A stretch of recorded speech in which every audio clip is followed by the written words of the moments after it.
അള്ളാഹു ഉണ്ട് എന്നതിനുള്ള തെളിവല്ല. അനേകായിരം തെളിവുകളുണ്ട്. എന്തൊരു കാര്യമുണ്ടോ അതിനു പിന്നിലൊരു കാരണമുണ്ട് എന്നത് മനുഷ്യർ ശാസ്ത്രജ്ഞനാകാതെ പഠിച്ചെടുത്ത കാര്യമാണ്. ഒരു ശാസ്ത്രജ്ഞനാകേണ്ട കാര്യമില്ല. എന്തിനവന് ബുദ്ധി വെക്കേണ്ടത് പോലുമില്ല. ഒരു കുട്ടി ജനിച്ചു എന്ന് നിങ്ങൾ കരുതി. ഒരു ചെറിയ കുഞ്ഞ് ജനിച്ചു. ആ കുഞ്ഞിന്റെ പിറകിൽ നിന്ന് നിങ്ങളൊന്ന് കൈകൊട്ടി നോക്കൂ, ഒന്ന് ശബ്ദമുണ്ടാക്കി നോക്കൂ. ആ കുട്ടി തിരിഞ്ഞു നോക്കും. അതിനറിയാം ഒരു ശബ്ദം ഈ പ്രപഞ്ചത്തിൽ വെറുതെ ഉണ്ടാവുകയില്ല എന്ന്. ഒരു പ്രവൃത്തിയുണ്ടോ അതിനു പിന്നിലൊരു പ്രവൃത്തി ചെയ്യുന്നവനുണ്ടാകും. സഹോദരങ്ങളെ, ചിന്തിക്കുക.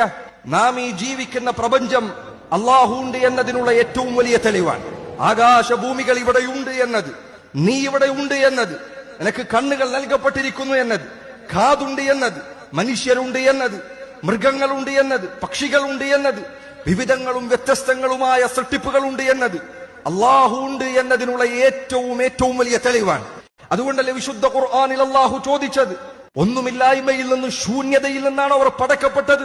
അം ഖുലിഖൂ മിൻ ഗൈരി ശൈഇൻ അം ഹുമുൽ ഖാലിഖൂൻ. അതല്ല, ഇനി അവർ തന്നെയാണോ അവരെ പടച്ചത്? അവർ തന്നെയാണോ അവരുടെ സൃഷ്ടാക്കൾ? എങ്ങനെയാണ് മനുഷ്യരത് പറയാൻ കഴിയുക? അം ഖലഖുസ് സമാവാതി വൽ അർദ ബൽ ലാ യൂഖിനൂൻ. അവർക്ക് മുകളിൽ ആകാശവിധാനമായി കിടക്കുന്ന നക്ഷത്രങ്ങൾ, സൂര്യൻ, ഈ കാണുന്ന പ്രപഞ്ചം. മനുഷ്യരെ, മുകളിലേക്ക് നോക്കുക, എന്തു വലിയ ആകാശമുണ്ട്. അം ഖലഖുസ് സമാവാതി വൽ അർദ്. ആകാശങ്ങളെയും ഭൂമിയെയും അവരാണോ പടച്ചത്? ബൽ ലാ യൂഖിനൂൻ. എന്നാൽ അവർ യഥാർത്ഥത്തിൽ ചിന്തിക്കുന്നില്ല, ദൃഢവിശ്വാസമില്ലാത്തവരാണ് അവർ.